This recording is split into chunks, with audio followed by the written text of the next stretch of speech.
თუ გაინტერესებთ თქვენი გვარის ისტორია და თუ გაინტერესებთ თქვენი დედის, ბებიების და საერთოდ ქართული გვარების ისტორია და თუ გაინტერესებთ თქვენი საამაყო წინაპრების თავგადასავალი, უყურეთ საერთო კლუბის აქვს YouTube-ზე ლევან ბერაიას ავტორო გადაცემა.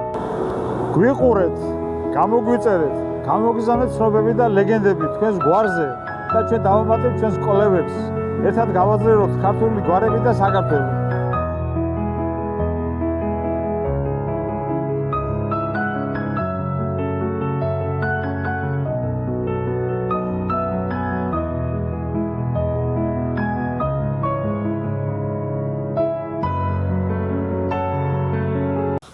გამარჯობათ მეგობრებო, ვაგრძელებთ ჩვენს გადაცემებს საქართველოს ისტორიულ გვარებზე. რატო ისტორიული? იმიტომ საქართველოში ყველა გვარი არის ისტორიული, ვინაიდან თითოეული გვარის წარმომადგენელი იღებდა მონაწილეობას ამ ქვეყნის აღშენებაში. ეს არის ჩვენი დევიზი, ასე თქვა და პირველი გადაცემიდან თითქმის ყველა გადაცემაში ვიმეორებთ ამას. დღეს არის ჩვენი საიუბილეო 75-მე გადაცემა. ჩვენ გახლავართ საერთო კლუბის წევრები, ეს გადაცემაც საერთო კლუბის გადაცემა, რომელიც YouTube-ზე გადის. მე გახლავართ ლევან ბერაი ამ გადაცემის ავტორი და წამყვანი.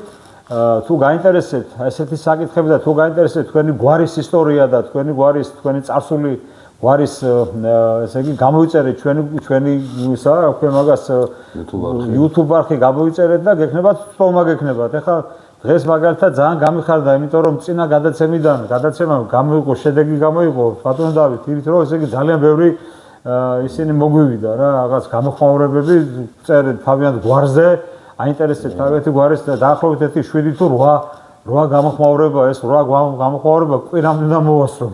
კვირამდე რა, ეხლა ყველას 8-ს ვერ იმას ვიზამ, როცა მე და ვალერი ხიმშიაშვილს მიყვავდა ეს გადაცემა ორივე საერთოდ, მაშინ ვინაწილებით 4 გვარი არის ძალიან ადვილია, 4 გვარზე საუბარი და 8 გვარი ერთი ადამიანის არის ძალიან ძნელი. უბრალოდ მოძიება ეს ჩვენ თითოეული გვარი კი არ გვიდევს დაუშვათ თაროზე. კი ბევრი გვარი გვიდევს თაროზე, იმიტომ რომ მე 2 წიგნის ავტორი ვარ და თითოეული გვარი იმაში რა ქვია წიგნში 1200 და 800 და ანუ 2000 გვარის ისტორია მაქვს, მაგრამ რა ესე იგი ყოველთვის არ ემთხოვ ამ 2000 გვარის ისტორიას ის რასაც დაუშვათ მაყურებელი გთხოვ ჩვენ. აქედან გამომდინარე ჩვენ გვჭირდება რაღაც პერიოდი, რომ ამ პერიოდში ჩვენ გვარი შევისწავლოთ, გამოვიკვლიოთ და მივაწოდოთ მერე მაყურებელს. აქედან გამომდინარე 4 გვარი 4 გვარს ვასწრებთ. ხო და ეს ძალიან კარგია. დღეს ჩვენი გადაცემის სტუმარი არის სამეფო კლუბის წევრი ჰერალდიკოსი, საკმაოდ ცნობილი ჰერალდიკოსი. ჩვენ რამოდენიმეჯერ ვყავდა ბატონი დავითი კლდიაშვილია დღეს ჩვენი სტუმარი. ბატონი დავითი რამოდენიმეჯერ ვყავდა მოწვეული, ოღონდ ვილაპარაკეთ სხვა თემაზე ვილაპარაკეთ. ჩვენ ჰერალდიკაზე გვქონდა საუბარი, რომელიც ძალიან აქტუალურია. ჩვენ რამოდენიმე გადაცემა მიუძღვენით ამას ბატონო დავით, მე მგონი და რა ვიცი ახლა, იმიტომ რომ ძალიან ბევრს უნდა გერბი, მაგრამ როგორ გააკეთონ გერბი და რა ჩახატონ გერბში წარმოდგენა არა აქვს. ზოგიერთი ისეთ რაღაცებს გვეუბნება და ისეთ რაღაცებს აკეთებს. რა ვიცი, ეს მე ვინახავს ცისარტყელა გქონდა. კი, ცისარტყელა არა, ერთმა მითხრა, ჩემ მეგობარია დღეს ცისარტყელა. დღეს ჩემ მეგობარია ის ადამიანი, ჩემ მეგობარია. ხო და ეს რაღაც ხაზები ქონდა ასე დახაზული, ხაზები, ცისფერი ხაზები ქონდა და რაღაც მზე ქონდა და ეს რას იშავს მეთქი და ესო ცივიქარიაო. ცივიქარი რას იშავს მეთქი და რაღაც არ მინდა ეხლა ის. აქედან მივესალმები, მივხვდა ვიზეცა ლაპარაკი და მაგრამ მიყვარს უდიდეს პატივცემი ადამიანს, მაგრამ ყველაფერს თავისი ცოდნა და ის უნდა რა და ამის სპეციალისტია ბატონი დავითი, ძალიან დიდი სპეციალისტია.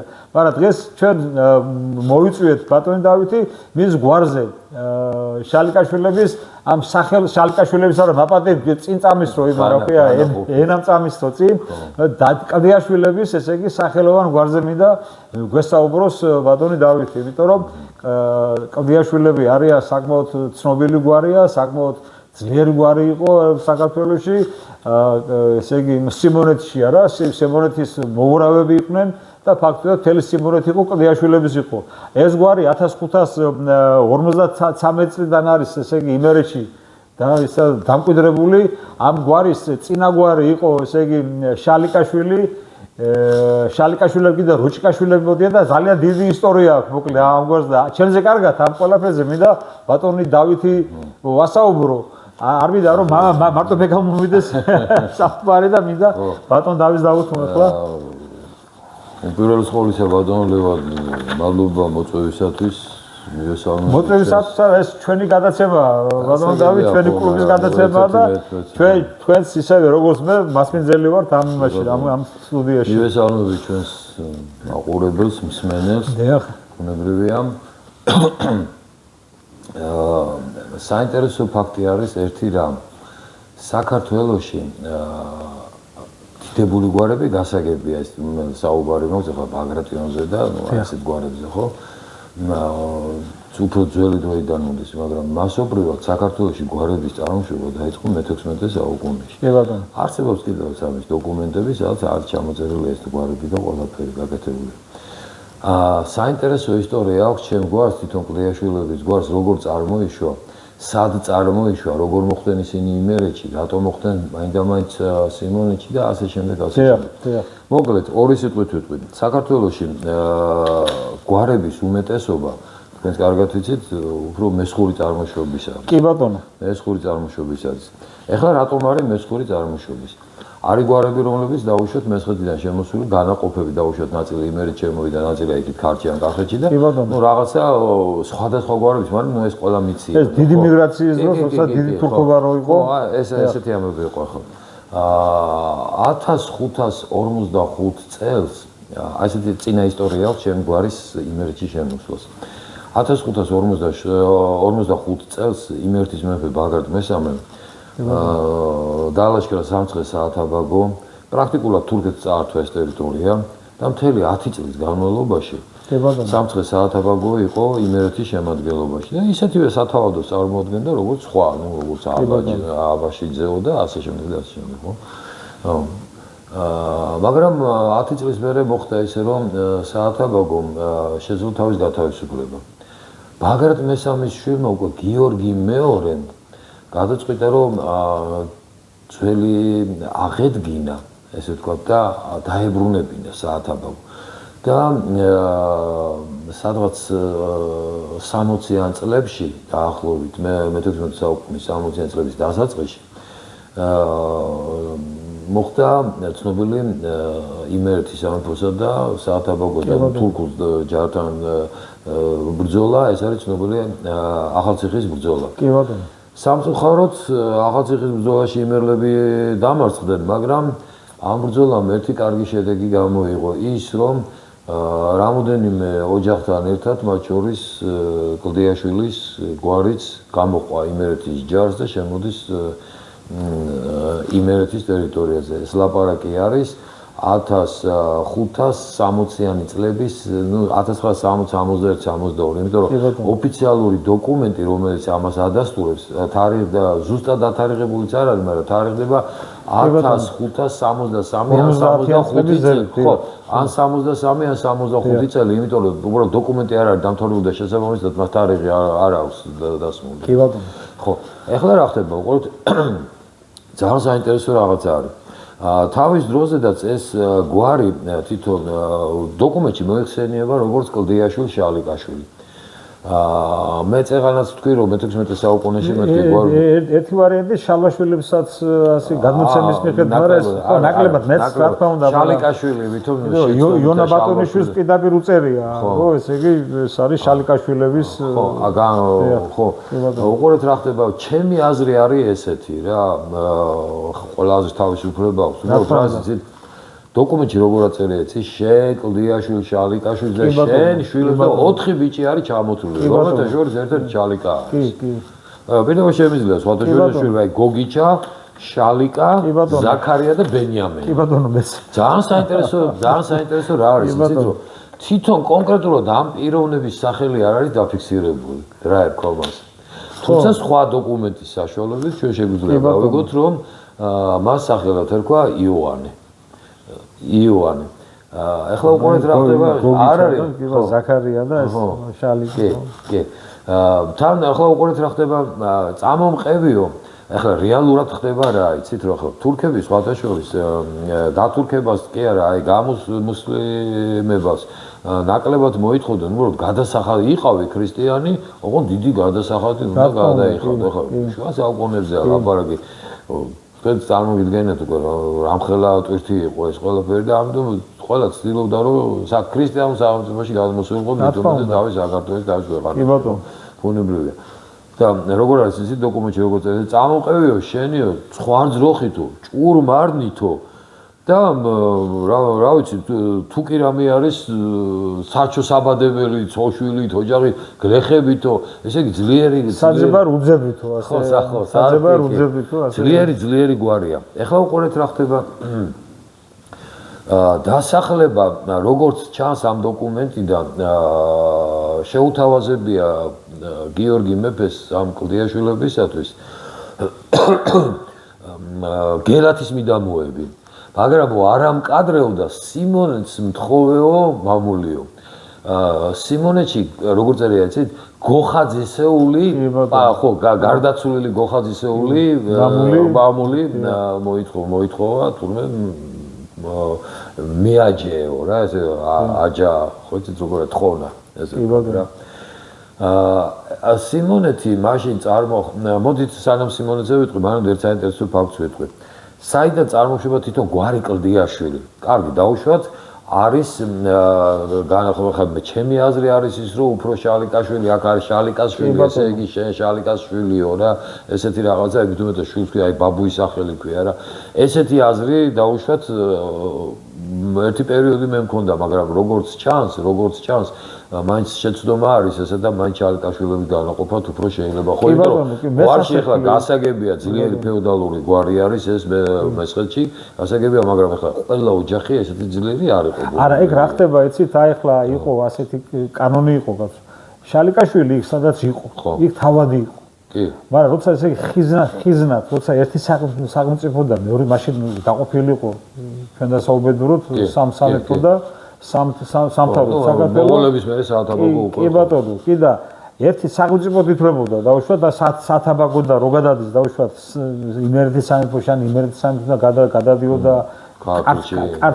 კახეთში ან სამეგრელოში ერთი საფეხურით მცირდებოდა კი ხდებოდა ეს იყო წესი როცა სახელმწიფოში დაუშვათ გლეხი ან აზნაური შეეხიზნებოდა რომელიღაც თავად ან ეკლესიას იქ მაშინ არ იყო ეს მაგრამ როცა მამულების მომენტი იყო ხო მოგვიდებოდა ერთ საფეხურით ხო ჩემი აზრით ესე იგი არის რა წეღანაც თქვი რომ შეიძლება რომ ეს იყოს დაუშვათ შალიკას შვილი შენო შალიკას შვილი მithumedes ბაბუის სახელი ქვია ერთ-ერთ შვილს ხო მაგრამ არა როგორც ჩანს შალიკაშვილის იმენ ამ გვარის განაყოფია და უყურეთ რა ხდება მაგრამ საიდან იღებს ეს გვარს კლდიაშვილი ო ესა საინტერესო აი ყველაზე საინტერესო ფუძე კლდე საიდან ეს გავიგეთ რა შალიკაშვილია ახალციხის ბრძოლის დროს ახალციხესთან 8 კილომეტრში არის სოფელი კლდე აი როგორც ჩანს იმ კლდის მაცხოვრებელი იყო ეს კონკრეტული თვითონ ეს პიროვნება ეს ივანე თავისი შვილებით ეს 4 ბიჭი რო ჩამოთვალეთ და ეს მოყვება მთელი თავისი ავლადიდებით ესე ვთქვათ მოძრავი და უძრავი ქონებით მოყვება მოდის მე იმერეთში როგორც წეღანა თქვი ესე ვთქვათ მეფემ შეთავაზა გელათის მიდამოები უარი თქვა და მოითხოვა სიმონეთის სადაც გოხაძესეული მამულები იყო ეს ადგილი და სამწუხაროდ გოხაძე ისე გადაშენდა ბიჭი აღარ დარჩა და ის მამულები მთხოვეო და ანუ პარტახი ხო ეგეთ იმას ხო უკვე პატრონოთ რო რჩებოდა რა ნუ ბიჭის გარეშე რო რჩებოდა რა ხო და ის მოგეციო ეხლა ძალიან საინტერესო რაღაცას ვიტყვი მე სიმონეთი თვითონ ამ დროს არის ესეც სამეფო დომენია ისევე როგორც თავის საკუთარი დომენიდან გელათის მიდამოებს აძლევდა სამეფო დომენია მაგრამ ძალიან საინტერესო და ის აქვს დანიშნულება თვითონ სიმონეთში არის წმინდა გიორგის ეკლესია ის ძირითადი ეკლესია ესე ვთქვათ რა უყურეთ როგორ არის წმინდა გიორგის ეკლესიის მთავარი დანიშნულება იყო როგორც ვთქვით სამეფო დომენია აქ იგრძალებოდა სამეფო ოჯახის ბავშვები 7 წლამდე რომელიც გარდაიცვლებოდა ეხლა რატომ არის ძალიან საინტერესო ფაქტი არის 7 წლამდე გარდაცვალებული ბავშვები რატო იგზალებოდა? საინტერესოა ეს ნამდვილად ხო. აი რო ვიცოდეთ რა საქართველოში ალბათ სხვა ქვეყნებშიც რა თქმა უნდა საქართველოში 7 წლამდე მეფეს საკუთარ შვილს არ აჩვენებდნენ. რატომ? იმიტომ რომ აი გარდაცვალების შემთხვევაში ჩვეულებრივი მომენტია რა ეს დარდის, გულის დაწყვეტის და რაღაცები რომ მისგან შორს ყოფილიყო ხო ბავშვი რომ ნანახი ყავდა ხო ხვდებით რა. ამიტომ ელოდებოდნენ 7 წლამდე და მერე უკვე ერთვებოდა მამასთან ურთიერთობები და ასე შემდეგ. თუ მოხდა და რაღაც ამ აუტყოფობით ან სხვა რამით დაუშვათ მოხდა ბავშვის გარდაცვალება, ესე ვთქვათ, ნუ მამასაც ნუ ნანახი არ აყავს ბავშვი ხო ხვდებით ის რომ აი თავისებური ის არის დანიშნული. აი აქ იგრძალებოდა სხვათა შორის ეს წმინდა გიორგის ეკლესია არის დღეს რაც არის ეს სხვათა შორის დავით კლდიაშვილის ცნობილი ქართული კლასიკოსის მწერლის სახლ-მუზეუმის თავზე არის ეს გორა არის იმ გორის თავზე დგას წმინდა გიორგის ეკლესია და იმ გორის ქვემოთ არის დავით კლდიაშვილის თვითონ სახლ-მუზეუმი. ეს ეკლესია მეორე ეკლესია არის, რომელიც პირვანდელისაგან განსხვავდება რითიც, იმიტომ რომ თვითონ სოფელი იყო, როგორც აჩანს, ზემოთ მთაზე შეფენილი იმ თავს, უნაგირას თავს ეძახიან დღეს. ხორბა აქვს ეს. კი ბატონო, კი. ვისაც უმზაურია, შემორჩენილია იქ ზემოთ ეს ძველი წმინდა გიორგის ეკლესიის ნანგრევებიც არის შემორჩენილი. მე ახლა ახალგაზრდობაში ბავშვები ხანდახან უფროსებთან ერთად ნავყოფიცა ვარ იქ. აი შემდეგ უკვე, როდესაც სოფელმა დაიწყო გამრავლება და თქვენ და წამოსვლა, ხო? მე უკვე ახალი ეკლესია აშენდა იგივე წმინდა გიორგის რა. ამიტომ ბევრი ესე ვთქვათ არის იქ დასაფლავებული ბაგრატიო და გვარდიან 7 წლამდე და შემდეგ უკვე აქედან. ძალიან საინტერესო ამბავი მინდა გითხრა თქვა კიდე. თვითონ სოფელ ხო კლდიაშვილები მარტო სიმონეთში არიან. არა თუ სხვა მხარეში, ქართლში ან კახეთში. არა, მხოლოდ სიმონეთში. კი ბატონო. სიმონეთში სხვა გვარებიც არსებობს, ეს აზნაურული გვარებია, გასაგებია ისინიც, მაგრამ კლდიაშვილი არ ხვდება მხოლოდ სიმონეთში. დღეს თუ ვინმე ხვდება ჩვენ დაუშვათ რომელიმე სხვა სოფელში ან რომელიმე, ნუ უმეტესწილად ქალაქებში დაუშვათ იგივე ქუთაისში, გორში არიან კიდე კლდიაშვილები და კიდე ბათუმში და ასე შემდეგ, ხო? ესენი მხოლოდ ეს არის კომუნისტების პერიოდის, სოციალიზმის პერიოდში, როცა აი სამსახურები ჰქონდათ, ან ვიღაცა დაუშვათ თუ სოფელში ერთი გვარი გამოჩნდა, ერთი ოჯახი გამოჩნდა, ან ჩასიძებულია, ან რაღაცა ესეთი მომენტებია რა.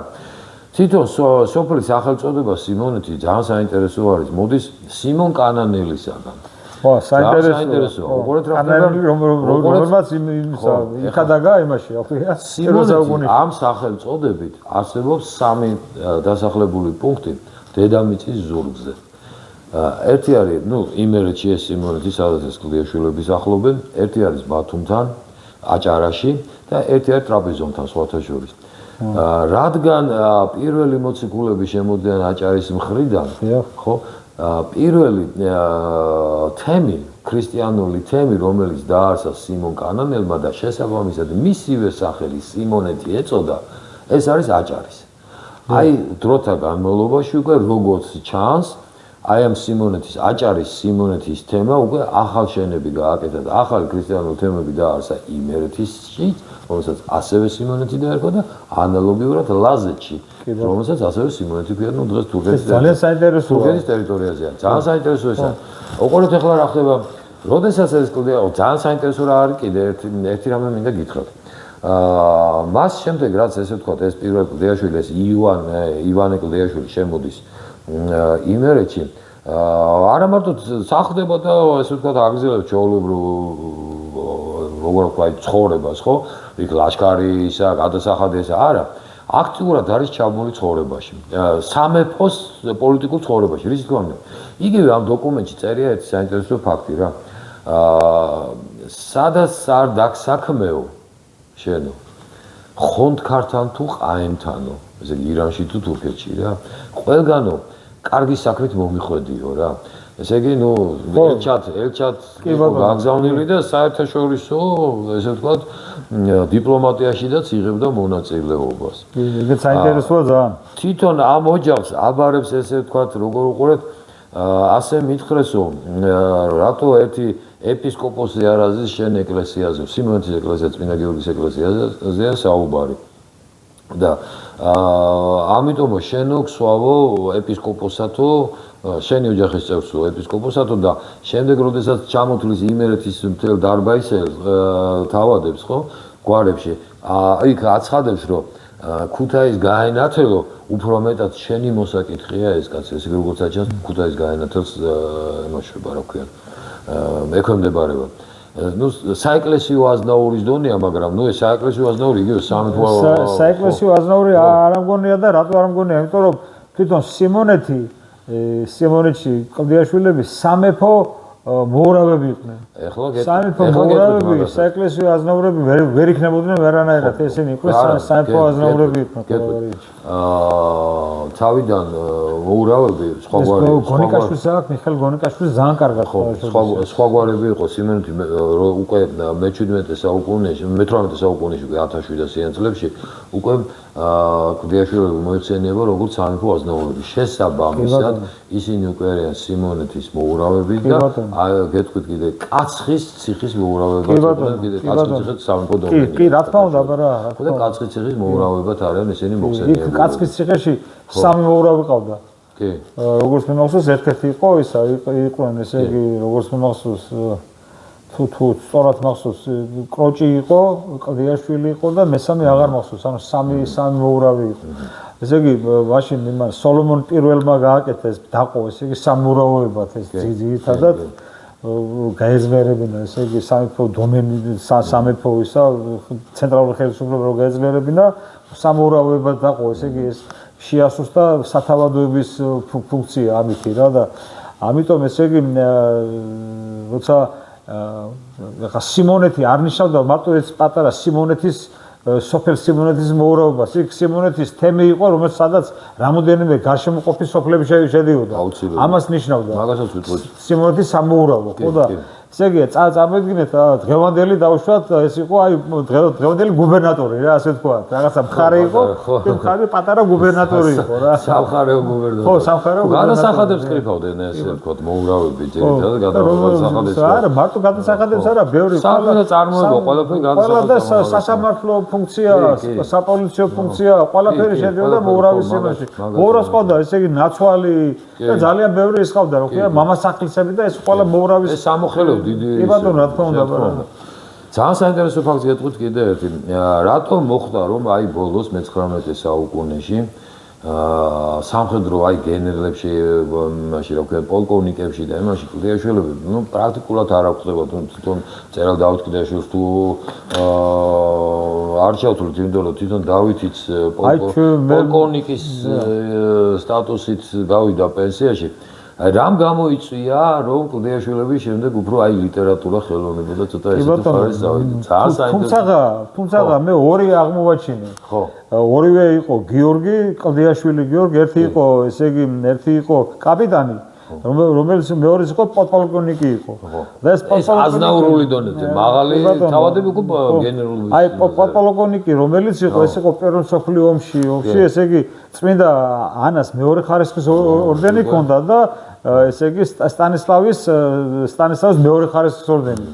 ხო და იმას აქვია წმინდა მეორე გიორგის, რომელიც კაპიტანი იყო, სტანისლავის მეორე ხარისხის ის ჰქონდა რა, ორდენი ჰქონდა. ორი აღმოვაჩინე. ხო, აი მაგის თქმა მინდა რომ აი ესეთი რამ გამოიწვია. სოლომონ მეორესთან პაიქრობაში სამეფო ტახტზე იყო მეფე დავითი. დავითსა და სოლომონ მეორე შორის იყო პაიქრობა მეფობასთან დაკავშირებით. თუ გახსოვთ, ისტორიაში ცნობილი ფაქტია.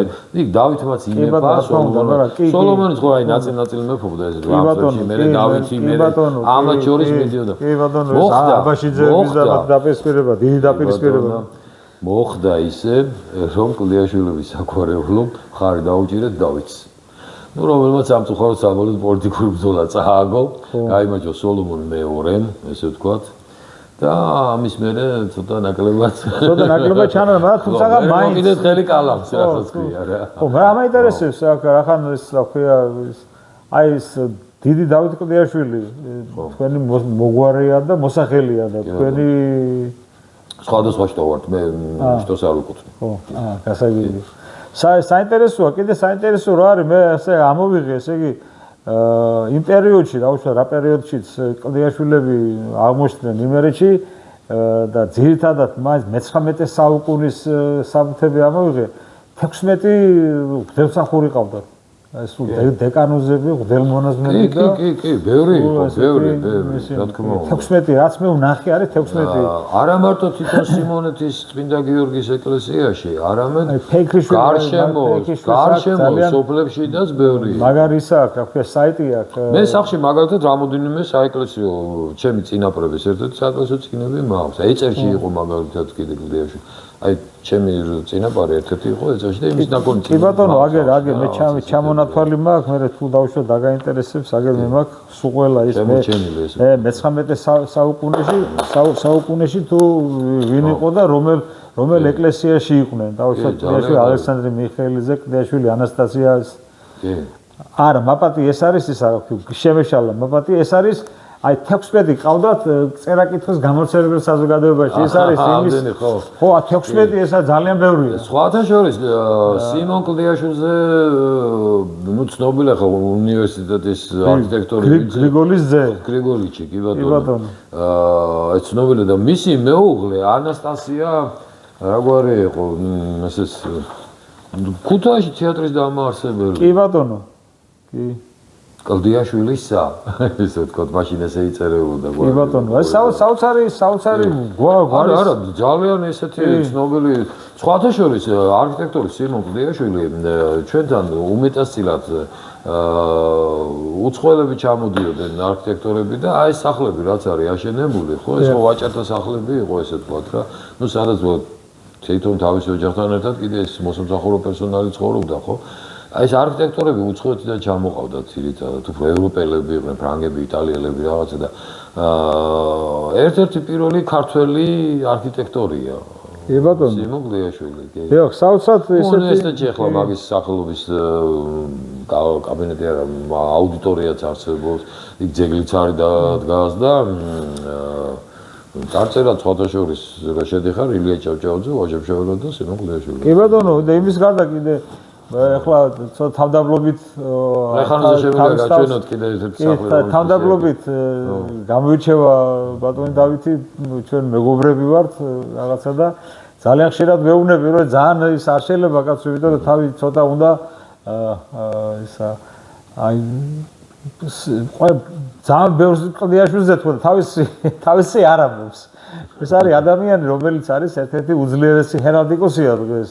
და რომელიც აი ჩვენ ძალიან მოგწონს დღეს ჩვენი ისა ხია სიმბოლიკა, ჩვენი სახელმწიფო სიმბოლიკა, აი სახელმწიფო სიმბოლიკის შექმნაში და დროშის შექმნაში, აი ლომის წილი მიუძღვის აღდგენაში, დიახ, მიუძღვის აგერ ბატონ დავით კლდეაშვილს. ეს არის საამაყოა, იმიტომ რომ მარტო ჩვენ წამოვიდგინე რამდენი ადამიანი, რამდენი სპორტსმენი, აი დავუშვათ ახლა ნებისმიერი სპორტსმენი, რომელიც სოფლიო ასპარეზზე გადის და ყველას ეს დროშა აქვს, ესე იგი მოცმული და დაატარებენ და რამდენად სიამაყე მე მიამაყება, რომ აი ამ დროშის შექმნაში ჩემს მეგობარს აქვს მიღებული ძალიან დიდი, ესე იგი წვლილებაში.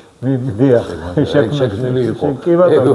რა თქმა უნდა, ეგეც ხო, რა თქმა უნდა, მაგრამ იქ ხო ეს საუკუნეობები იყო, რა თქმა უნდა, ძალიან დიდი წინააღმდეგობები. იქნება ამაზეც ველაპარაკოთ, რა თქმა უნდა.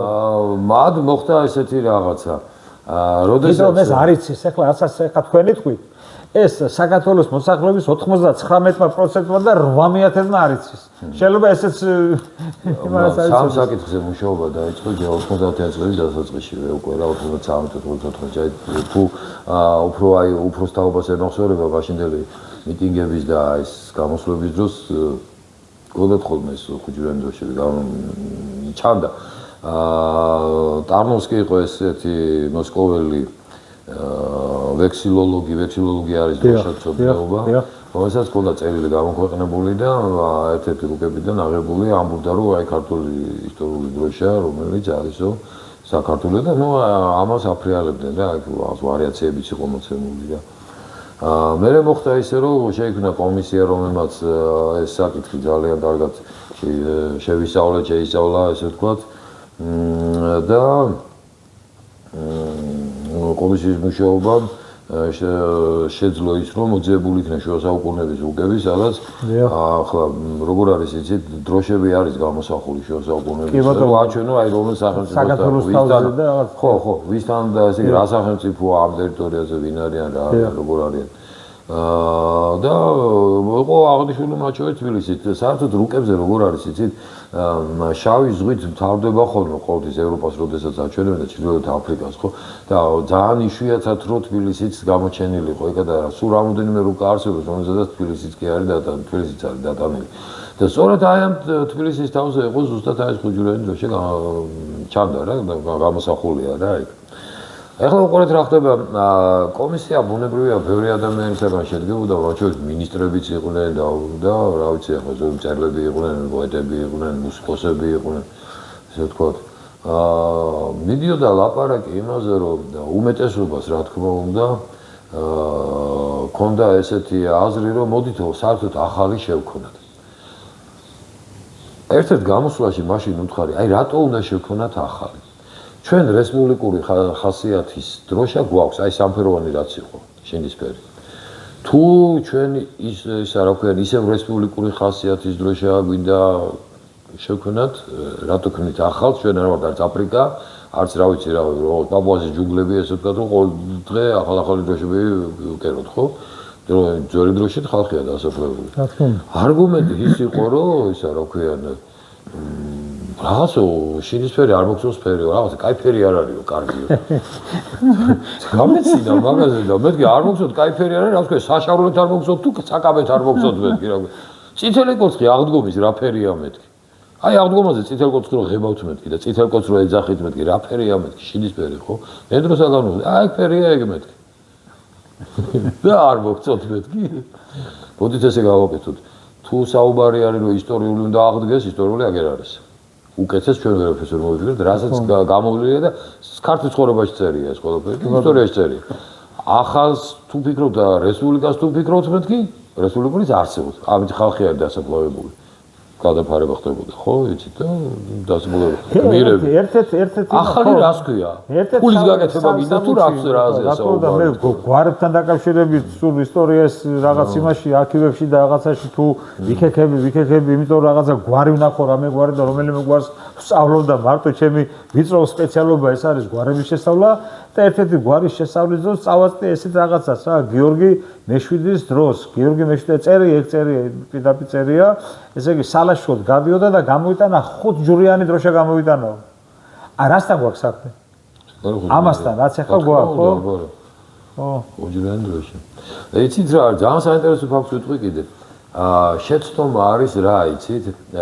ხშირად ამბობენ, რომ აი დავუშვათ წყაროში წერია, რომ წმინდა გიორგის დროშა გამოიტანეს. ესე იგი წმინდა გიორგი იყო გამოსახული. არა ბატონო, ჰერალდიკაში ეგეთი რამე არ აქვს.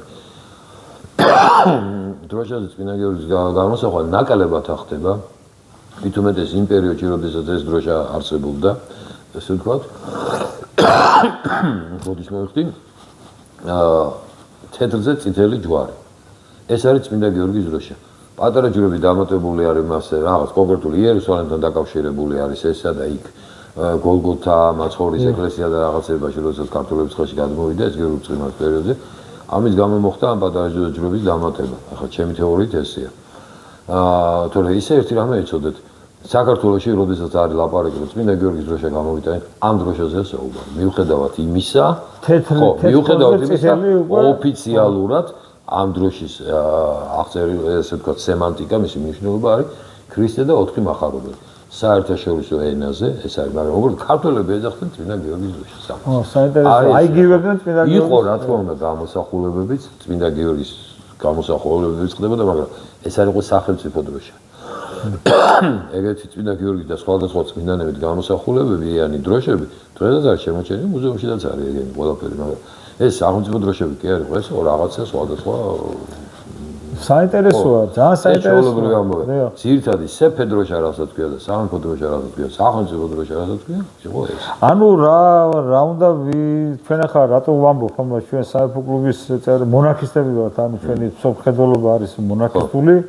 რა, ღმერთმა ქნას, ღმერთმა ინებოს, ჩვენ ალბათ ღვთის ნება ესა უნდა ვყავდეს მერონცხებული ხელისუფალი უნდა ყავდეს, მეფე უნდა ყავდეს ალბათ. ალბათ კი არა, ეს ადრე თუ გვიანი იმედი იმედია, ხო, გვეყოლება და გვექნება ეგა და აი დავუშვათ რამდენად ხა რაც როგორც მე გავიგე ეს აი მონარქისტულ დავუშვათ სახელმწიფოშიც დავუშვათ გამოდგება ეს დროშა ჩვეულებრივად როგორც დავუშვათ უნდა ანუ არაფერი არ დაერღვევა არა არაფერი ეს იყო ქართულ მეფეებს ესეჭირათ ხელში რომ აქ დროშით შედიოდნენ გინდა იერუსალიმში და გინდა იქით და გინდა აქეთ ზოლებში და ასე შემდეგ არსებობს ესეთი წყარო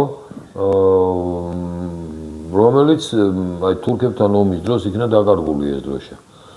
ეს არის ახალციხის ბრძოლა არის 1800 აღარ მახსოვს 12 წელია თუ რომელიღაცა წელია რა ესე ვთქვათ დასაწყისი პერიოდი და აი შეიძლება მოძიება მაგისი თუ არის თუ კიდე არის შემოჩენილი რაღაც ალბათ მუზეუმში რაღაცა მაგრამ ნაკლებად მეჭვება. ეს დროშა იყო შემორჩენილი. ძალიან საინტერესოა. ბატონო მე ის ვიტოვებ იმას აქვია დასასრული მინდა თქვა კი ბატონო კი ჯერ არა ჯერ მინდა გაცხადება გავაკეთო აგერ არის ბატონი დავითი ჩვენ რამოდენიმეჯერ შევაწუხეთ კი არ შევაწუხეთ ჩვენ მოვალეობაა ჩვენი სამეფო კლუბია და ჩვენ კლუბის წევრები ვართ და ჩვენი მოვალეობაა რომ თქვენ რაღაცა გითხრათ და რაღაც აგიხსნათ და მინდა დავიტოვო აი ეს დროშებზე და ჰერალდიკაზე კიდევ ერთი გადაცემა მინდა რომ გავაკეთო და მე ერთ გადაცემაში უფრო საფუძვლიანად და უფრო მეტ შეკითხვებს დავსვამ, უფრო მწვავე შეკითხვებს დავსვამ და მინდა რომ ძალიან მწვავედ გავხსნეს პასუხი, იმიტომ რომ ეს ძალიან საინტერესოა ეს ერთი და მე მინდა რომ ესე იგი ადამიანებმა გაიგონ და დაანებონ თავი რაღაცა ძალიან ცუდ რაღაცებს აკეთებდნენ რა ესე იგი აი ჩვენ ხო წავასწრით ძალიან ბევრჯერ წავასწრით რატომ და ხო არა წეღანას ვახსენე ხო ნუ სისარტყელა აქვს რა გამოსახული რაღაცა იქ მე კი უთხარის მე კი დაიშალა ყველაფერი მაგრამ ნუ იყო ეგეთი შემთხვევები რა პური გამოვაცხობინეთ მეპურეს ბატონებო პური უნდა გამოვაცხოს მეპურემ პურს ვერ გამოვაცხობს და უშუალოდ მეტალურგი გააკეთებს კარგ ფოლას გააკეთებს და მეპური ვერ გააკეთებს ფოლას რა თქმა უნდა ყველა საქმე ცოდნა უნდა თორე ზოგიერთი ეგლუსვანი ამ კედლისა კი არა იმ კედლისა არის ამ ხრეშიც ვიყავით და ამ ხრეშიც ზოგი ესეთი რაღაცები ეგეც არის და გისმენთ ხო დასასრულს მინდა ერთი რამე თქვა თვითონ სოფელი სიმონეთი ჩვენი ბუდე სოფელი საიდანაც ესე ვთქვათ კლდიაშვილებად ამოვედით და გავიზარდეთ იმდენად გაიზარდა, იმდენად ერთ-ერთი უდიდესი დიდი სოფელი და ძალიან ლამაზია სხვადასხვა. სხვადასხვა მართლა ძალიან ლამაზი სოფელია.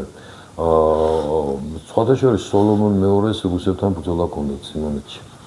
სიმონეთ ორი ბრძოლა არის გიორგი მე-6-ესი, იმ ერთის მეფის გიორგი მე-6-ესი და სოლომონ მეორეს ჰქონდა უკვე აი რა პერიოდზე იცით საუბარი რუსები ვაძობიან და ასე ვთქვათ ერთ-ერთი ჩემთვის ყველაზე უსაყვარლესი მეფე სოლომონი რომელიც ბოლომდე ებრძოლა რუსებს ბოლომდე არ დათმო არაფერი ერთი ტყაველი არ დათმო რა და მე როგორ მოხანათურად მოკლეს შემდეგ ესე მოხდა სამწუხაროდ ხო ეს ბრძოლები ორი დიდი ბრძოლა არის სოფელ სიმონეთში და პირდაპირ ცნობილია სიმონეთის ბრძოლა რა სოლომონს აქვს და ადრე იყო კიდე მე-16 საუკუნის წინა პერიოდში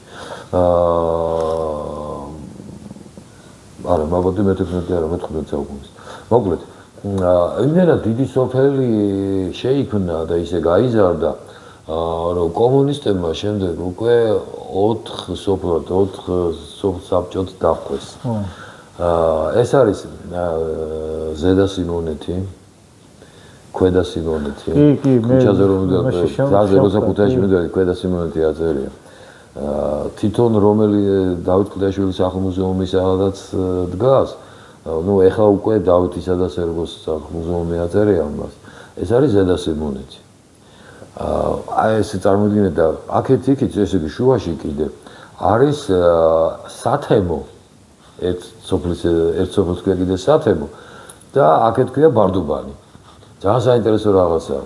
ყურეთ 4 სოფლად არის და ეს სხვადასხვა არსებობს. ბარდუბანიც მაშინ კი, ერთი სიმონეთი.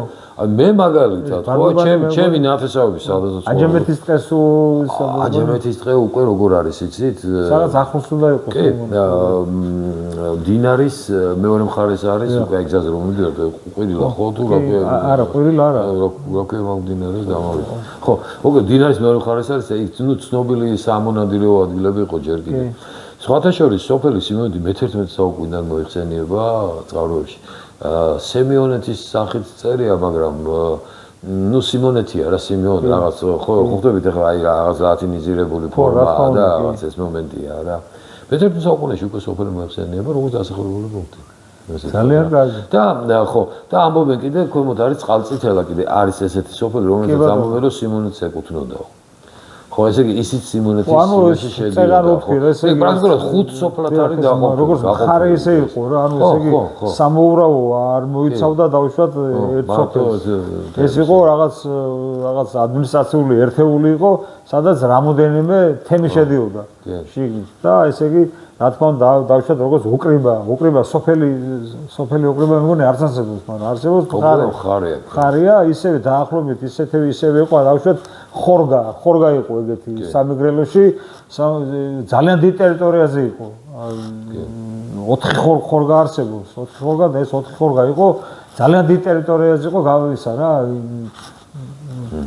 გათავსებული და ასევეა ისიც და იმიტომაც ესე იგი სამურავო იმიტომაც ესე იგი დაარსა იმორაფია მეფემ მოკლედ ძალიან საინტერესო გამოგვივიდა მე მგონი ჩვენი გადაცემა დღეს და ესე იგი რა ვიცი ჯერ მადლობა არ მინდა გითხრა იმიტომ რომ ჩვენი ეს ტელევიზია და როცა სურვილი გექნებათ ბატონ დავით მაშინ არც შემეკითხებით ის უნდა მოხვიდეთ და თითოეული ჩვენგანის ჩვენ სულ ბატონ გაიოზი და მეც სულ მაგას ვამბობ და ჩვენი სამეფო კლუბის წევრებს სულ მაგას ვეუბნებით რომ ყველა გვინდა რომ მოხვდეს ამ ჩვენს გადაცემაში და ყველამ გვინდა დააფიქსიროს თავისი აზრი ჩვენ ამასთანავე კიდე ამ გადაცემას რომელსაც ისტორიული გვარები დავარქვით გვაქვს კიდე მეორე გადაცემა რომელიც მონარქიას ეხება სახალხო კონსტიტუციურ მონარქიას დღეს არ გვექნება მაგაზე საუბარი მაგრამ ეს გადაცემას გვინდა რომ ესე იგი ადამიანებს აუხსნათ იმიტომ ძალიან ბევრს არ ესმის და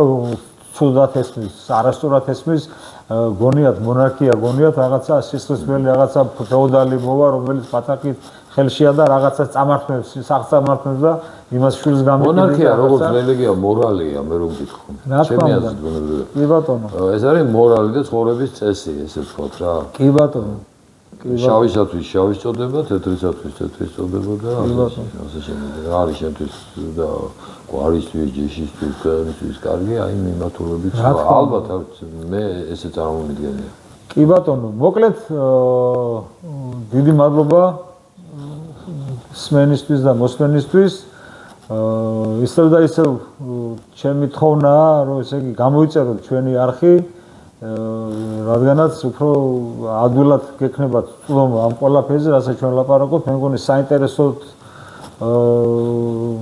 მოგვითხოვ ბატონმა დავითმა ამ კლდიაშვილების გვარის ისტორია და თუ გაინტერესებთ თქვენი გვარიც თითოეულ თქვენგანის გვარი ჩვენ ასევე საინტერესოდ მოგვითხოვთ თითოეულ გვარის ისტორიაზე და რა ვიცი უღრმესი მადლობა ყველაფრისთვის ჯერ მოსვლისთვის და მობრძანდი და ასე საინტერესოდ და არა მარტო გვარზე ძალიან საინტერესოდ ილაპარაკეთ დროშაზე ჩვენს სიამაყეზე მოკლედ ეს რა ხდებოდა ესე ვთქვათ რა მოკლედ მომავალ შეხვედრამდე ჩვენ სულ მალე ჩვენ ახლა შევცვალეთ ფორმატი ადრე კვირაში ერთი გადაცემა ქონდა ახლა 2 გადაცემას ვაკეთებთ ანუ ესე 4 შაბათობი და კვირაობით გვაქვს ჩაწერა და ახლა კვირას კიდე დავუშვათ რაც შეგვიდით იმ 4 გვარი მინდა ვისაც შეუძლია და ვისაც სურვილი ექნება მათ მოგმართონ და რა თქმა უნდა რამოდენიმე დამერეკა და უნდათ კიდეც რა როგორც კი მოხდებითო იმაშიო თბილისში დაგეკავშირდებითო და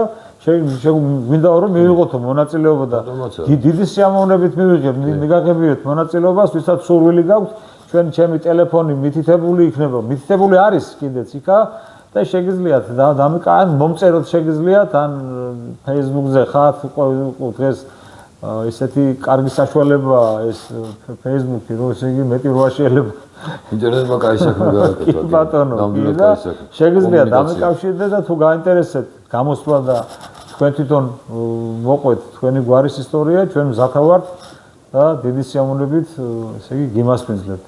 დიდი მადლობა ყურადღებისათვის. 3000 წელს მეტი გიცხოვრია